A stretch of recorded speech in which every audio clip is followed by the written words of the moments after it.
गोवंडी में वाक़े APJ Abdul Kalam hospital का आज पूर्व नगर सेवक हाजी मोहम्मद सिराज व उनके साथ एमपी मनोज कोटक व बीजेपी की डेयरिंग लीडर शमीम खान ने किया हंगामी दौरा। 20 दिनों में हॉस्पिटल सभी के लिए पूरी सहूलियत के साथ शुरू।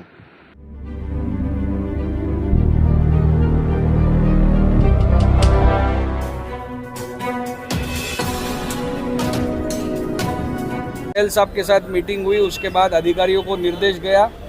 कुछ चीज़ों की टेंडर प्रक्रिया शुरू हुई है, कुछ एनआईसीयू भांडुप से यहाँ शिफ्ट करने का काम भी शुरू हुआ है।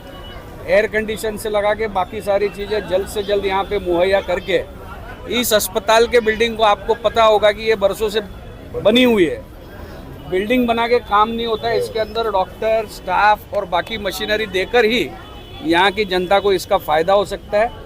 मैं मोहम्मद का, हमारी शमीम मानो जी का अभिनंदन करूंगा कि बहुत दिन से उन्होंने इस मुद्दे को उठा के रखा है और 20 दिन पहले जब हमने कमिश्नर साहब के साथ मीटिंग किया, उसके बाद में इसमें जो गति आई है उस गति को आज देखने के लिए आए थे। जिस तरह से हमारा काम चल रहा है तो आने वाले 15 से 20 दिनों में इन सारी चीज़ों को हरकत में लाने का काम पूरा करें।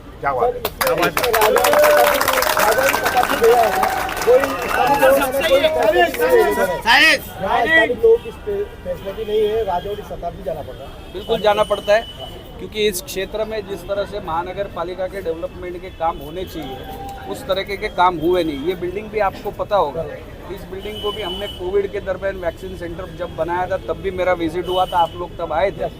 जिस तरह का काम 2 साल में होना चाहिए वैसा कोई काम यहाँ पे नहीं हुआ। मोहम्मद ने इस मुद्दे को आगे लाया है, हम इस मुद्दे को अंजाम तक ले जाएंगे। क्या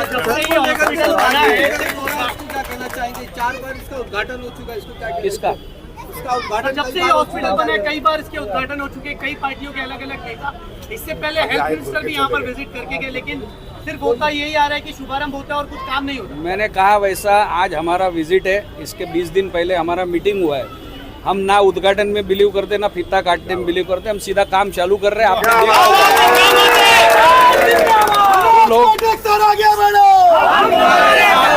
जो लोग चौथे माले पे इसके पहले भी गए, आज फिर आके देख के जाए, पूरा सेटअप अब रेडी हो चुका है।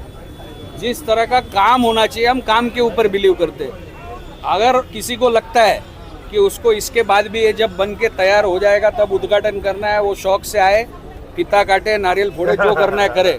हम यहाँ की जनता को सुविधा देने के लिए इस इमारत का उपयोग करेंगे।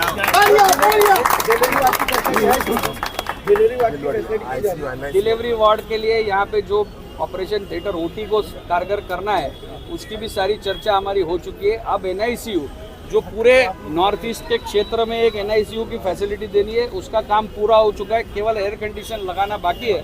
एयर कंडीशन लग गया कि वार्ड शुरू हो जाएगा, जिससे पूरे क्षेत्र के एनआईसीयू में बच्चे उनको फायदा मिलेगा। इतनी देर क्यों लग गई इस चीज़ को करने के लिए? देखो देखा किया गया। देखो, मैं आपको पहले ही बता चुका कि आपको मोहम्मद है, हमारे यहाँ के लोग हैं, इनका सबका शुक्रिया करना चाहिए कि इन्होंने इस चीज़ को टेबल पे लाया। महानगर पालिका का काम किस तरह से चलता है, महानगर पालिका के अंदर जिनको काम करना होता है उनको काम करना होता है। अब उन्होंने नहीं किया, ये सवाल आप उनसे पूछ सकते हैं। सांसद के नाते मेरे पास जब मोहम्मद ने इस मुद्दे को लाया, हमने चहल साहब के साथ तुरंत मीटिंग किया। उस जॉइंट मीटिंग के बाद ये जो काम हो रहा है आपके सामने है। सर, ये अबू आसिम आजमी यहाँ पे पिछले 15 सालों से विधायक है, क्या अबू आसिम आजमी फेलियर रहे इस काम को लेकर?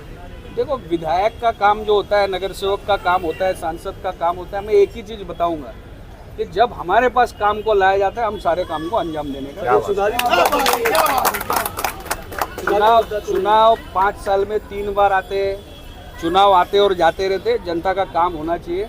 चुनाव के साथ इसको जोड़ने का कोई मतलब नहीं ना। चुनाव तो वापस 6 महीने के बाद विधायक का भी आएगा, उसके 6 महीने के बाद फिर कॉर्पोरेशन का भी आएगा। हर चीज़ को अगर चुनावी मुद्दे से जोड़ेंगे तो काम कब करेंगे? देश के लोगों को भी ये समझना है कि हर चीज़ को चुनाव से नहीं जोड़ना चाहिए। जब इन्होंने लाया तब हमने किया, आज तक किसी ने बताया नहीं था तो नहीं किया। मनोज सर, कानपुर शिवाजी नगर विधानसभा से राज्य के मुख्यमंत्री एकनाथ शिंदे है और मुख्यमंत्री देवेंद्र फडणवीस ने क्यों दूरियां बना ली है, क्यों मुंह मोड़ लिया है? क्या यहाँ के विधायक अबू आसिम आजमी की वजह से मुझे लगता है कि इस क्षेत्र में जो सबसे बड़ी समस्या थी ट्रैफिक जाम की, जिसको निजात देने के लिए छेड़ा नगर के जंक्शन पे ब्रिज का उद्घाटन माननीय एकनाथ शिंदे जी ने किया। आप भी उस कार्यक्रम में थे, फिर आप कैसे सवाल करते हैं? ऐसे सवाल मत किया करो।